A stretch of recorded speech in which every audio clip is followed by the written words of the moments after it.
Yeah, in terms of that, I read something about you that was really interesting, and it has to do with you have a hit film like that, and then the sequel naturally comes along.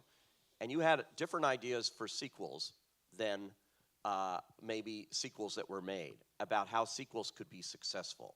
And you did them in your backyard or something. What? Is that true? Well, no, I did them in my head primarily, but yes, I loved sequels. I love franchise films. I never felt any cynicism towards them the way the press did when I was a kid, and I think still do. Right. Sequels, reboots. I would argue a lot of what we're doing in our movies is as original as anything happening in movies right now. Yeah. But because they're sort of interconnected and based on source material, people don't look at it that way.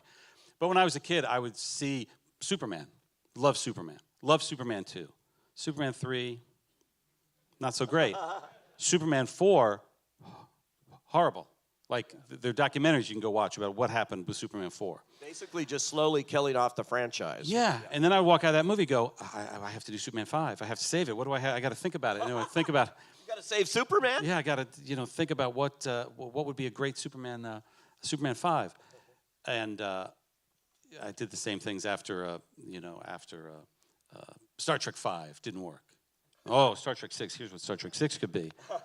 RoboCop 2. There are kind of a lot of franchises that started well and went off the rails. So it was a weird mental exercise hobby that I had to think about, well, what would I do?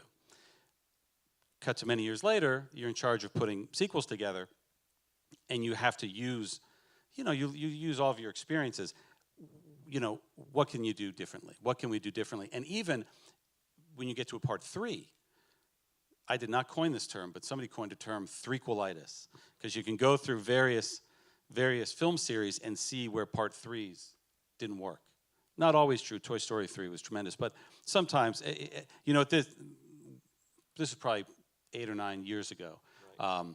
People were talking about threequelitis. So you make the note to self, if we're ever lucky enough to get to a part 3, we're not going to succumb to that.